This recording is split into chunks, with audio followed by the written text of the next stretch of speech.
नमस्कार दोस्तों, मैं विजय कुमार आपका स्वागत करता हूं आपके अपने YouTube channel true and details में। तो दोस्तों, ये हमारा सामान्य अध्ययन का प्रैक्टिस सेट 75 होगा, जिसमें हम 25 महत्वपूर्ण प्रश्न को करवाएंगे। और 25 में से आप कितने प्रश्न कर पाते हो वो भी कमेंट बॉक्स में जरूर बताएं दोस्तों। और उससे पहले प्रैक्टिस सेट 74 में जो हमने आपसे HW पूछा था, उसका भी जवाब हम आपको बताएंगे। तो चलिए दोस्तों, शुरुआत करते हैं आज का सामान्य अध्ययन का प्रैक्टिस सेट 75, जो कि आपके रेलवे NTPC और रेलवे ग्रुप डी के लिए काफ़ी महत्वपूर्ण है दोस्तों। दोस्तों, अगर किसी प्रकार का डाउट हो तो वो कमेंट बॉक्स में हमें जरूर बताएं, हम जल्द से जल्द उसका जवाब देने की कोशिश करेंगे। दोस्तों, अगर ये वीडियो पसंद आए तो कृपया लाइक करिएगा, शेयर करिएगा, मेरे चैनल को सब्सक्राइब करके बेल आइकन को दबा दीजिएगा। चलिए दोस्तों, शुरुआत करते हैं बिना वक्त गवाए। हमारा पहला प्रश्न है दोस्तों, पीडोलॉजी में अध्ययन किया जाता है 1 भूमि का, 2 प्रदूषण का, 3 चट्टानों का, 4 पादप रोगों का। तो इसका सही आंसर होगा दोस्तों ऑप्शन 1 भूमि का। चलिए अगले प्रश्न की ओर बढ़ते हैं। ऊर्जा किस रूप में प्रदूषण की समस्या नहीं है? 1 परमाणु, 2 कोयला, 3 पेट्रोल, 4 सौर। तो इसका सही आंसर होगा दोस्तों ऑप्शन 4 सौर। चलिए अगले प्रश्न की ओर बढ़ते हैं। शीत रक्तीय प्राणी है 1 छिपकली, 2 मछली, 3 मेंढक, 4 उपर्युक्त सभी। तो इसका सही आंसर होगा दोस्तों ऑप्शन 4 उपर्युक्त सभी, यानी उपर्युक्त तीनों छिपकली, मछली, मेंढक तीनों शीत रक्तीय प्राणी है। तो चलिए अगले प्रश्न की ओर बढ़ते हैं। रोगियों के दांत देखने में दंत चिकित्सकों द्वारा प्रयुक्त दर्पण है 1 उत्तल दर्पण, 2 समतल दर्पण, 3 अवतल दर्पण, 4 इनमें कोई नहीं। तो इसका सही आंसर होगा दोस्तों ऑप्शन 3 अवतल दर्पण का प्रयोग होता है दोस्तों। चलिए अगले प्रश्न की ओर बढ़ते हैं। प्रत्यावर्ती धारा को दिष्ट धारा में परिवर्तित करने वाली युक्ति को कहते हैं 1 रेक्टिफायर, 2 ट्रांसमीटर, 3 ट्रांसफार्मर, 4 इन्वर्टर। तो इसका सही आंसर होगा दोस्तों ऑप्शन 1 रेक्टिफायर। चलिए अगले प्रश्न की ओर बढ़ते हैं। टीवी रिमोट कंट्रोल डैश के सिद्धांत पर कार्य करता है 1 लेजर तकनीक, 2 इंफ्रारेड तरंग, 3 अल्ट्रासोनिक तरंग, 4 इनमें कोई नहीं।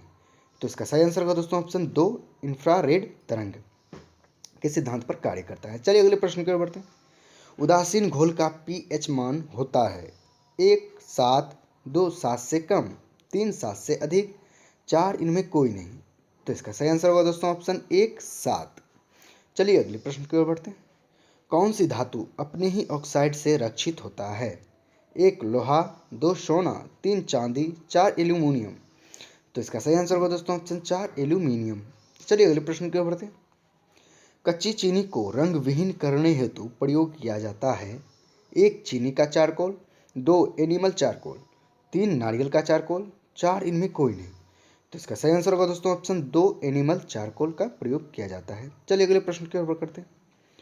पहले से ऑन कंप्यूटर को रीस्टार्ट करने को क्या कहते हैं 1 shutdown, 2 warm booting, 3 cold booting, 4 logging off. तो इसका सही आंसर होगा दोस्तों ऑप्शन 2 वार्म बूटिंग। चलिए अगले प्रश्न की ओर बढ़ते हैं। गौतम बुद्ध द्वारा अपने धर्म में दीक्षित किए जाने वाला अंतिम व्यक्ति निम्नलिखित से कौन था 1 आनंद, 2 सुभद्र, 3 सारिपुत्र, 4 मोगलान। तो इसका सही आंसर होगा दोस्तों ऑप्शन 2 सुभद्र। चलिए अगले प्रश्न की ओर बढ़ते हैं। द्वितीय जैन महासभा का आयोजन कहाँ हुआ था 1 पावा में, 2 आबू में, 3 बल्लभी में, 4 पाटलिपुत्र में। तो इसका सही आंसर होगा दोस्तों ऑप्शन 3 बल्लभी में। चलिए अगले प्रश्न की ओर बढ़ते हैं। किस प्रदेश में ब्रिटिश के विरुद्ध बिरसा मुंडा का संचलन रहा था 1 तराई, 2 पंजाब, 3 मणिपुर, 4 छोटा नागपुर। तो इसका सही आंसर होगा दोस्तों ऑप्शन 4 छोटा नागपुर। चलिए अगले प्रश्न की ओर बढ़ते हैं। 1857 के विद्रोह को किस उर्दू कवि ने देखा था 1 मीर तकी मीर, 2 मिर्जा गालिब, 3 इकबाल, 4 जौक। तो इसका सही आंसर होगा दोस्तों ऑप्शन 2 मिर्जा गालिब। चलिए अगले प्रश्न की ओर बढ़ते हैं। निम्नलिखित में से किसने प्रभावक समूह को विधानमंडल का तीसरा सदन माना है 1 H फाइनर, 2 GD call, 3 Lord brisk, 4 DC.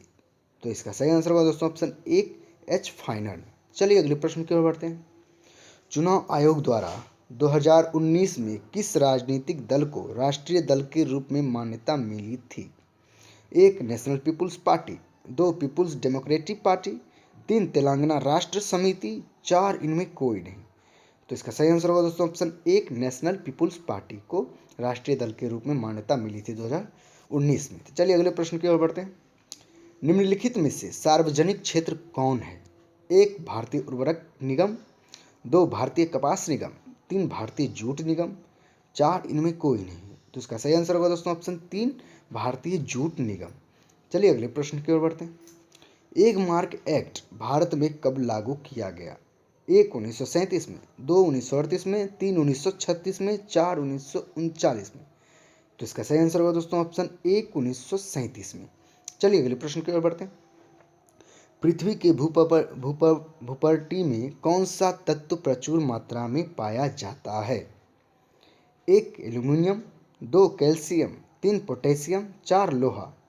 तो इसका सही आंसर होगा दोस्तों ऑप्शन 1 एल्यूमिनियम। याद रखिए दोस्तों, पृथ्वी के भूपर्टी में एल्यूमिनियम प्रचुर मात्रा में पाया जाता है। तो चलिए अगले प्रश्न की ओर बढ़ते हैं। निम्नलिखित में से कौन सी वायु स्विट्जरलैंड में उत्तरी आल्प्स के विमुख ढाल पर बहती है? 1 सीरो, 2 फॉन, 3 चिनुक, 4 मिस्ट्रॉक। तो इसका सही आंसर होगा दोस्तों ऑप्शन 2 फॉन। तो चलिए अगले प्रश्न की ओर बढ़ते हैं। निम्नलिखित में से महाद्वीप को पक्षियों का महाद्वीप के उपनाम से जाना जाता है? 1 उत्तरी अमेरिका, 2 दक्षिणी अमेरिका, 3 ऑस्ट्रेलिया, 4 अंटार्कटिका। तो इसका सही आंसर होगा दोस्तों ऑप्शन 1 उत्तरी अमेरिका। चलिए अगले प्रश्न की ओर बढ़ते हैं। किस जनजाति का संबंध भूमध्य रेखीय प्रदेश से नहीं है? 1 पिग्मी, 2 सकाई, 3 सेमांग, 4 खिड़गीज। तो इसका सही आंसर होगा दोस्तों ऑप्शन 4 खिड़गीज। चलिए अगले प्रश्न की ओर बढ़ते हैं। लतीफ़ खां का संबंध किस वाद्य यंत्र से है? 1 वीणा, 2 तबला, 3 बांसुरी, 4 मृदंगम। तो इसका सही आंसर होगा दोस्तों ऑप्शन 2 तबला। चलिए अगले प्रश्न की ओर बढ़ते हैं। राजीव गांधी राष्ट्रीय सद्भावना पुरस्कार सर्वप्रथम किसे मिला है? 1 मदर टेरेसा को, 2 आचार्य तुलसी को, 3 डॉक्टर जे रंगस्वामी को, 4 इनमें कोई नहीं। तो इसका सही आंसर होगा दोस्तों ऑप्शन 1 मदर टेरेसा को।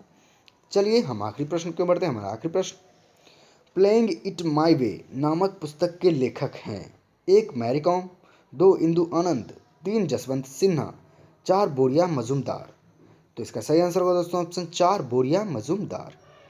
तो चलिए दोस्तों, जो प्रश्न आपसे पूछा था यानी प्रैक्टिस सेट 74 का प्रश्न क्या था देख लेते हैं, उसका जवाब बता देते हैं। प्रश्न था दोस्तों, ईस्ट इंडिया कंपनी नेतृत्व में रॉबर्ट क्लाइव का उत्तराधिकारी निम्नलिखित में से कौन था? तो इसका सही आंसर होगा दोस्तों ऑप्शन 2 हेस्टिंग। याद रखिए दोस्तों, रॉबर्ट क्लाइव का उत्तराधिकारी हेस्टिंग था। चलिए आज का जो प्रश्न है वो देख लेते हैं आपके लिए क्या प्रश्न है। प्रश्न है दोस्तों, अलीगढ़ मुस्लिम विश्वविद्यालय की स्थापना किसने की थी? ऑप्शन आपके सामने है। 1 मोहम्मद अली, 2 मोहम्मद इकबाल, 3 सैयद अहमद खां।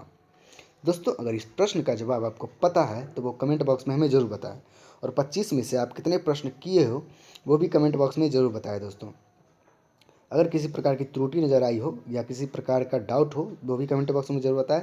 हम जल्द से जल्द इसका जवाब देने की कोशिश करेंगे। दोस्तों अगर ये वीडियो पसंद आया होगा तो कृपया लाइक करिएगा, शेयर करिएगा, मेरे चैनल को सब्सक्राइब करके बेल आइकन को दबा दीजिएगा, ताकि जितने भी इस प्रकार का वीडियो डालता हूँ उसका नोटिफिकेशन सबसे पहले आपको पहुँचेगा। दोस्तों और आप अपने जीके की तैयारी किस तरह से कर रहे हो उसका भी आपको पता चल जाएगा। तो चलिए आज तक के लिए बहुत बहुत धन्यवाद। जय हिंद, जय भारत।